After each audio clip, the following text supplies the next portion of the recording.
맹자가 말했다. 백인은 눈으로는 나쁜 색을 보지 않고 귀로는 나쁜 음악을 듣지 않았다. 자기가 섬길 만한 올바른 임금이 아니면 섬기지 않았고 자기가 다스릴 만한 올바른 백성이 아니면 부리지 않았다. 나라가 평화로우면 관직에 나가고 나라가 어지러우면 물러났다. 잘못된 정사가 행해지는 나라와 법도에서 벗어난 백성들이 사는 곳에서 차마 있으려 하지 않았다. 얘를 무시하는 조야한 사람과 같이 있는 것을 관복을 입은 채 맨땅이나 숫더미 위에 앉는 것처럼 생각했다. 주왕의 시대를 만나 북해의 바다에 살면서도 천하가 맑아지기를 기다렸다. 그러므로 백의의 풍모를 들으면 탐욕스러운 사람도 청렴해졌고 나약한 사람도 확고한 의지를 세웠다. 이유는 누구를 섬긴 듯 내 임금이 아니며 누구를 부린 듯 내 백성이 아니겠느냐라고 했다. 그래서 세상이 평화로워도 나가고 어지러워도 나가며 말하기를 하늘이 이 백성을 내매 먼저 안 사람으로 하여금 나중에 아는 사람을 깨우치게 하고 먼저 깨달은 사람으로 하여금 나중에 깨닫는 사람을 깨우치게 한다. 나는 백성 중에 먼저 깨달은 사람이다.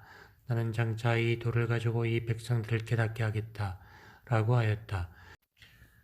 그리하여 천하의 백성들 가운데 한 남자 한 여자라도 요순의 도의 혜택을 입지 못한 사람이 있으면 자신이 밀어서 구덩이에 집어넣은 것처럼 걱정했다.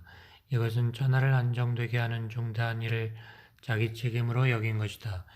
유하해는 착하지 못한 임금을 섬기는 것을 부끄러워하지 않았고 변변치 않은 관직도 사용하지 않았다. 관직에 나아가서는 자신의 재능을 숨기지 않았고 자신의 올바른 도로서 정치를 했다. 군주에게서 버림을 받아도 원망하지 않았고 공공한 상황에 처해도 근심하지 않았다. 양리의 사랑과 같이 있으면서도 태안해야 하고 차마 떠나지 못했는데 그것은 너는 너이고 나는 난데 아무리 내 옆에서 벌거벗은 무리한 행동을 한다 한들 네가 어떻게 나를 더럽힐 수 있겠는가 라고 생각했기 때문이다. 그러므로 유아애의 풍모에 대해 들으면 속이 좁은 사람도 관대하게 되었고 야박한 사람도 너그럽게 되었다. 공자께서 제 나라를 떠나실 적에 밥 지으려 물에 담궜던 쌀을 건져가지고 갈 정도로 급히 떠났지만 또 나라를 떠나실 적에는 차마 발이 떨어지지 않는다고 하셨는데 그것이 부모의 나라를 떠나가는 도리이다.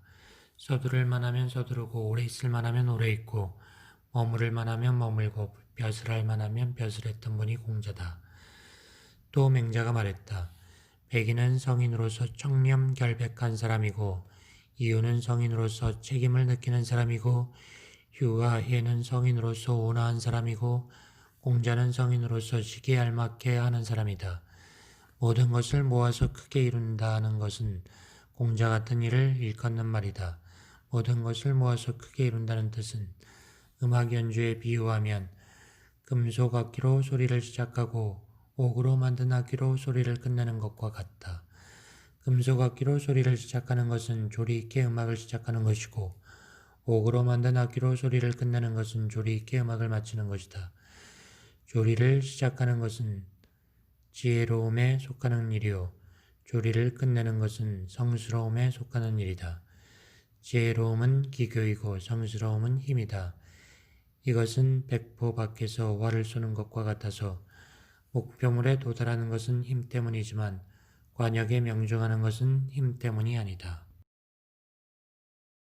북궁기가 물었다. 주나라 왕실에서 관작과 복록을 배분하는 방법은 어떠했습니까? 맹자가 말했다. 그 자세한 내용은 다 알 수 없다. 제후들이 자기들에게 불리한 것을 싫어해 문서를 없애버렸기 때문이다. 그렇지만 나는 그 대체적인 내용은 들은 적이 있다. 천자국에서는 천자가 한 자리이고 공이 한 자리이며 후가 한 자리이고 백이 한 자리이며 자와 남이 다같이 한 자리로 모두 5등급이 있었다. 제후국에서는 군이 한 자리이고 경이 한 자리며 대부가 한 자리고 상사가 한 자리며 종사가 한 자리고 하사가 한 자리로 모두 6등급이 있었다. 토지에 대한 규정에 있어서 천자의 제도는 땅은 사방천리이고 공과 후의 땅은 모두 사방백리이며 백의 땅은 사방 70리, 자와 남의 땅은 각기 사방 50리여서 모두 합해 4등급이었다.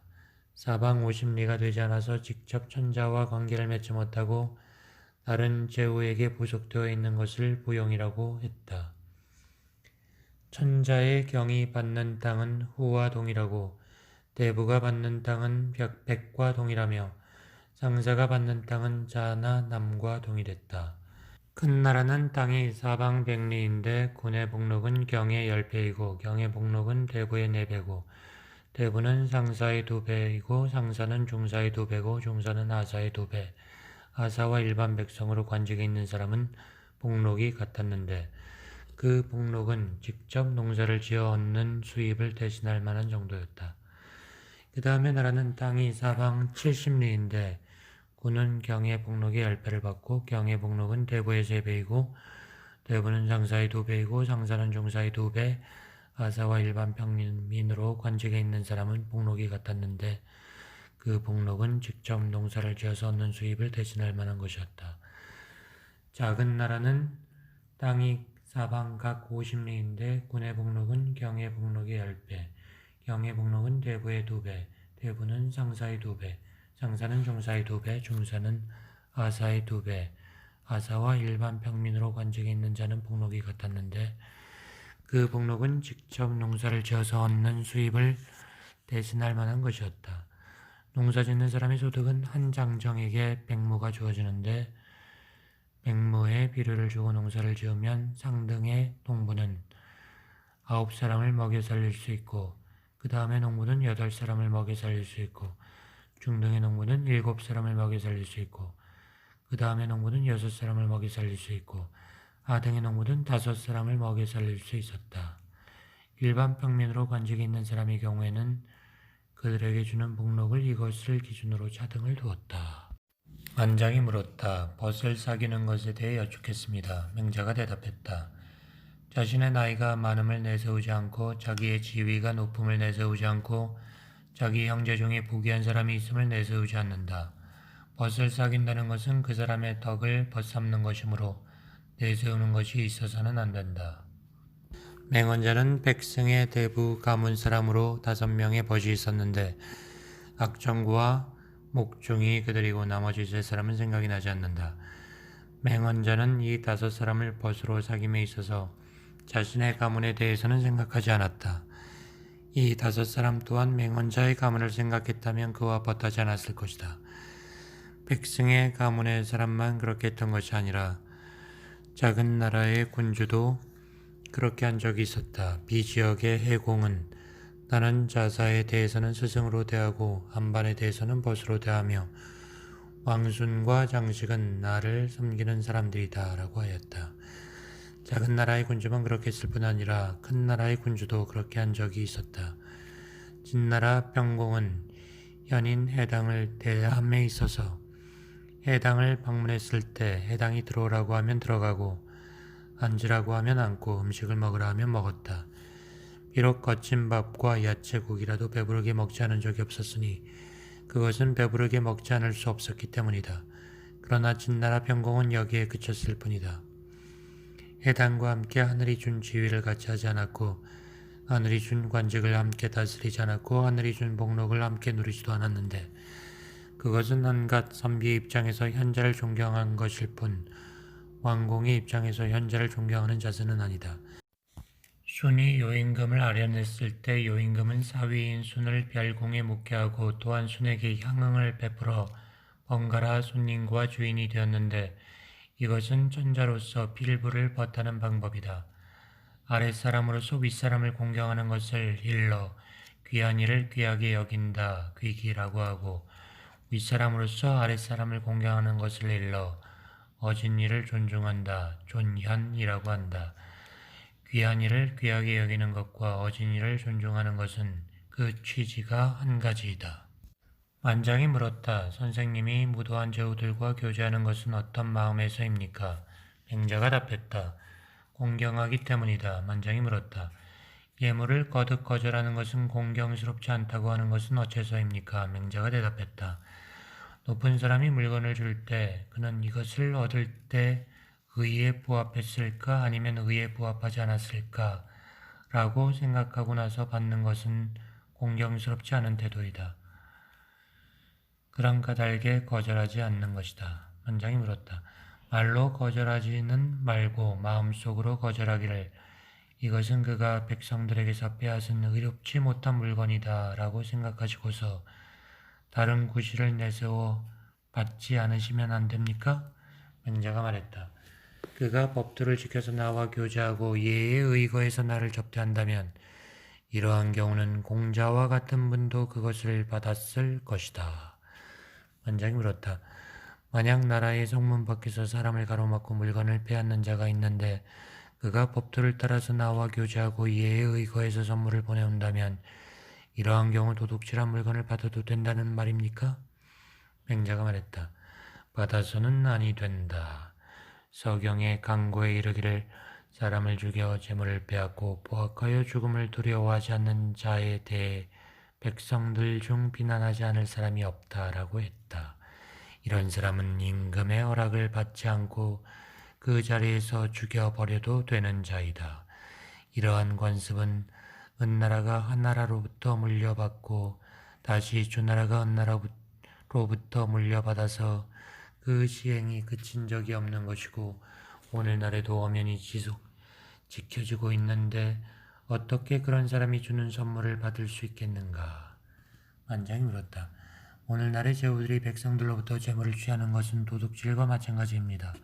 그런데도 그들이 예를 갖추어 교제하는 것을 잘하기만 하면 공자와 같은 군자라도 그것을 받았을 것이라고 하시니 어찌된 말씀입니까? 맹자가 말했다. 자네가 생각하기에 참된 왕자가 일어나면 지금의 제후들을 싸잡아 모두 죽일 것 같은가? 그렇지 않으면 먼저 그들을 교화시키고 그래도 고치지 않으면 죽일 것 같은가? 자신의 소유물이 아닌 것을 취한다고 해서 그것을 도둑질한다고 해버리는 것은 유사한 사례를 극단화시켜 의를 지나치게 엄격하게 적용한 것이다. 공자께서 노나라에서 벼슬을 할 때 노나라 사람들이 사냥시합을 하자 공자 역시 사냥시합을 하셨다. 사냥시합도 할 만한데 하물며 제후가 선사하는 것을 받는 것이 무슨 문제가 되겠는가? 반장이 물었다. 그렇다면 공자께서 벼슬한 것은 도를 실천하기 위해서가 아니었습니까? 맹자가 말했다. 도를 실천하기 위해서 했다. 반장이 물었다. 도를 실천하려 하는데 어째서 사냥시합을 하셨습니까? 맹자가 대답했다. 공자는 장부에 적어 제사에 쓰이는 그릇과 그것에 담을 재물의 올바른 숫자를 정해 놓음으로써 이곳저곳 아무 데서나 가져온 재물로는 정해진 재기를 채우지 못하게 했다. 원장이 물었다. 공자께서는 왜 벼슬을 그만두고 떠나지 않았습니까? 맹자가 말했다. 자신의 도가 행해질 가능성이 있었기 때문이었다. 도가 충분히 행해질 가능성이 있었지만 결국 노나라의 군주가 행하려 하지 않자 그만두고 떠났다. 그래서 공자는 3년이 되도록 한나라에 머문 적이 없었던 것이다. 공자는 자신의 도가 행해질 만한 것을 보고 벼슬한 적도 있었고 군주의 예우가 적절하였기에 벼슬한 적도 있었고 군주가 어진 일을 받들었기 때문에 벼슬한 적도 있었다. 노나라의 경대부 개환자에 대해서는 도가 행해질 만한 것을 보고 벼슬했고 위나라의 영공에 대해서는 군주의 예우가 적절하였기에 벼슬했고 위나라의 효공에 대해서는 군주가 어진 일을 받들었기 때문에 벼슬했던 것이다. 맹자가 말했다. 벼슬하는 것이 가난 때문은 아니지만 때로 가난 때문에 하는 수도 있고 아내를 맞아들이는 것이 부모 공양을 위한 것은 아니지만 때로 부모 공양을 위해 하는 수도 있다. 가난 때문인 경우에는 높은 지위를 사양하고 낮은 지위에 머물며 높은 복록을 사양하고 보잘것없는 복록에 머물러야 한다. 높은 지위를 사양하고 낮은 지위에 머물며 높은 복록을 사양하고 보잘것없는 복록에 머물려고 한다면 어떤 자리가 마땅할까? 성문의 문직이나 목탁을 두드리는 야경꾼이 그것이다. 공자가 일찍이 창고를 관리하는 직책을 맡아서는 회계를 정당하게 할 뿐이다 라고 하였고 왕의 동산을 관리하는 직책을 맡아서는 소와 양을 무럭무럭 자라게 할 뿐이다 라고 하셨다. 지위가 낮은데도 말이 높은 것은 죄스러운 것이고 남의 조정에 서서 정사를 맡았는데도 도가 행해지지 않는 것은 부끄러운 것이다. 만장이 물었다. 선비가 제후에게 몸을 의탁하지 않는 것은 어째서입니까? 맹자가 말했다. 감히 그럴 수 없기 때문이다. 제후가 나라를 잃은 후에 다른 제후에게 몸을 의탁하는 것은 예에 맞지만 선비가 제후에게 몸을 의탁하는 것은 예에 맞지 않다. 관장이 물었다. 군주가 곡식을 보내주면 받습니까? 받는다. 받는 것은 어떤 이유 때문입니까? 군주는 본래 다른 나라에서 온 백성에 대해서는 구제해주게 되어 있기 때문이다. 군주가 구제해주는 경우에는 받고 그냥 선사하는 경우에는 받지 않는 것은 어째서입니까? 그냥 선사하는 경우에는 감히 받을 수 없기 때문이다. 감히 받을 수 없다는 것은 어떤 이유입니까?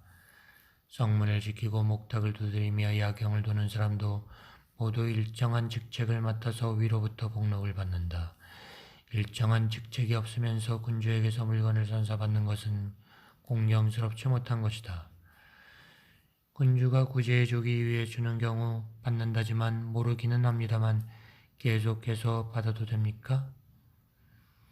노나라의 군주 목공은 자사를 대함에 있어 자주 무난하고 자주 삶은 고기를 선사하자 자사가 그것을 불쾌하게 여겼다. 나중에는 심부름한 사람을 손짓하여 대문 밖으로 내보내고 북쪽을 향하여 머리를 조아리고 2번 자라고서 보내온 물건을 받지 않고 말하기를 이제서야 군주께서 나를 개와 말처럼 키운다는 것을 알겠다라고 했다. 이후 군주의 명을 행하는 관리가 물건을 보내오는 일이 없었다. 어진이를 좋아하면서도 기용하지 못하고 또 봉양하지도 못한다면 어진이를 좋아한다고 할 수 있겠는가? 관장이 물었다. 한나라의 군주가 군자를 봉양하려고 할 경우 어떻게 해야 제대로 봉양한다고 할 수 있습니까? 처음 임금의 명령으로 물건을 보내오면 2번 절하고 머리를 조아린 후에 받는다. 그 뒤로는 창고를 관장하는 사람이 계속해서 곡식을 보내오고 부족간을 맡은 사람이 계속해서 고기를 보내오지만 임금의 명령이라며 가져오지는 않는다. 자사의 경우는 계속해서 임금의 명령이라며 삶은 고기를 보내왔고 그것은 자신으로 하여금 번거롭게 자꾸 절하게 하는 것이었기 때문에 군자를 봉양하는 도리가 아니라고 생각했던 것이다. 여임금이 순을 대함에 있어 자기 아들 9형제에게 순을 섬기게 하고 2딸을 아내로 삼게 했으며 백관과 소와 양 그리고 창고에 가득한 곡식을 빠짐없이 갖추어서 농사짓는 밭 가운데서 순을 봉양하게 한 후에 그를 기용하여 군주의 지위에 오르게 했다. 그러므로 그것을 일러 왕공이 어진이를 높인 경우라고 한다. 관장이 물었다. 선비는 제후를 알련하지 않는다고 했는데 그것은 어떤 이유 때문입니까? 맹자가 대답했다. 도성에 있는 사람을 시정의 신하라고 부르고 교회에 있는 사람을 조망의 신하라고 부르는데 모두 일반 백성이다. 일반 백성은 예물을 바치고 신하가 되지 않는 한 감히 제후를 알련하지 않는 것이 예법이다. 관장이 물었다. 일반 백성은 군주가 불러 일을 시키면 가서 일을 해야 하는데 군주가 만나려고 불러도 가서 아련하지 않는 것은 어째서입니까? 맹자가 말했다. 가서 일을 하는 것은 옳지만 가서 아련하는 것은 옳지 않다. 군주가 만나보려고 하는 것은 무엇 때문이겠는가? 그가 견문이 많기 때문이고 그가 현능하기 때문입니다. 견문이 많기 때문이라면 그런 사람은 스승이라고 할 수 있으니 전자라 할지라도 스승을 부르지는 못하는 법인데 하물며 제후가 그렇게 할 수 있느냐? 그가 현능하기 때문이라면 나는 아직까지 현능한 이를 만나려고 불렀다는 말은 듣지 못했다. 노나라의 목공이 자주 자사를 찾아가 만났는데 옛날에 천승의 부유함을 지닌 나라의 군주가 선비와 벗을 냈다고 하는데 어떻게 생각하십니까? 라고 물었다. 그러자 자사가 불쾌하게 여기며 옛날 사람의 말은 스승으로 섬겼다는 것이지 어떻게 벗했다는 것이겠습니까? 라고 말했다. 자사가 불쾌하게 여긴 것은 지위로 따진다면 그대는 군주이고 나는 신하인데 어떻게 감히 내가 군주와 벗이 될 수 있겠으며 덕으로 따진다면 그대는 나를 섬겨야 할 사람인데 어떻게 그대가 나와 벗이 될 수 있겠는가? 라고 생각했기 때문일 것이다. 천승의 부유함을 가진 군주가 그와 벗이 되려고 하는 것조차 안 되는데 하물며 그를 부를 수 있겠느냐. 옛날에 제나라 경공이 사냥을 할 때 동산을 관리하는 자를 깃발을 사용해서 불렀는데 오지 않자 그를 죽이려 한 일이 있었다. 공자는 뜻 있는 선비는 죽어서 도랑과 골짜기에 버려질 수 있음을 잊지 않고 용기 있는 선비는 자신의 목을 잃을 수 있음을 잊지 않는다고 하셨다. 공자께서 동산을 관리하는 자의 어떤 점을 높이 샀겠느냐. 자신을 부르는 것이 옳은 방법이 아니기에 불러도 가지 않았던 것을 높이 산 것이다. 동산을 관리하는 자를 부를 경우에는 어떻게 해야 합니까? 사냥할 때 쓰는 가죽관을 사용해야 한다. 일반 백성을 부를 때는 붉은 천으로 만든 깃발을 사용하고 선비를 부를 때는 2마리의 용이 그려지고 방울이 달린 깃발을 사용하며 대부를 부를 때에는 깃털이 달린 깃발을 사용한다. 깃털이 달린 깃발로 동산을 관리하는 자를 불렀기 때문에 그는 죽을 각오로 가지 않았던 것이다. 선비를 부르는 방법으로 일반 백성을 부른다면 일반 백성이 어떻게 감히 가겠느냐. 하물며 연능하지 못한 사람을 부르는 방법으로 연능한 사람을 부른다면 어떻게 갈 수 있겠느냐. 연능한 사람을 만나보려고 하면서도 올바른 방법으로서 하지 않는 것은 그 사람이 집으로 들어오기를 바라면서도 문을 닫는 것과 같은 것이다. 의는 길이고 예는 문이다. 오직 혼자만이 이 길을 따라 걸을 수 있고 이 문을 드나들 수 있는 것이다. 시경에서 말하기를 큰 길은 숫돌과 같고 곱기가 화살 같다. 군자가 걸어가는 것이고 소인이 본받는 것이다 라고 했다. 만장이 물었다. 공자께서는 군주가 부르면 수레가 메어지기를 기다리지 않고 달려가셨다던데 공자가 잘못한 겁니까? 맹자가 말했다. 공자께서 그렇게 하신 것은 벼슬을 해서 관직을 가지고 있었고 군주가 그 관직에 맞는 방법으로 불렀기 때문이다. 맹자가 만장에게 말했다. 한 고을에 선한 선비는 그 고을에 선한 선비를 벗으로 삼고 한 나라에 선한 선비는 그 나라에 선한 선비와 벗을 삼고 전하에 선한 선비는 전하에 선한 선비와 벗을 삼는다. 전하에 선한 선비와 벗을 삼는 것으로도 만족하지 못해서 위로 올라가 옛사람에 관해 이야기를 한다. 옛사람이 지은 시를 외우고 옛사람이 지은 책을 읽으면서도 옛사람에 대해서 알지 못한다면 되겠는가? 그런 까닭에 그들이 살았던 시대에 대해 이야기하는 것이다. 이것이 곧 위로 올라가 옛사람을 벗으로 삼는 것이다. 제나라의 선왕이 경에 대해서 묻자 맹자가 말했다. 왕께서는 어떤 경에 대해 묻는 것입니까? 경은 다 같은 것 아닙니까? 같지 않습니다. 군주와 같은 성씨의 친척인 경이 있고 다른 성씨인 경이 있습니다. 진척인 경에 대해 알고 싶습니다. 진척인 경은 군주에게 큰 허물이 있으면 간언하되 거듭 간언해도 듣지 않으면 군주의 자리를 바꾸어 버립니다. 이 말을 들은 왕은 발끈하며 안색이 변했다. 맹자가 말했다. 왕께서는 이상하게 여기지 마십시오. 왕께서 신에게 물었기 때문에 신이 감히 올바르게 대답하지 않을 수 없었습니다. 왕의 안색이 안정된 후에 다른 성씨인 경에 대해 묻자 맹자가 말했다. 다른 성씨인 경은 군주에게 허물이 있으면 간언하되 거듭 간언해도 듣지 않으면 떠나버립니다.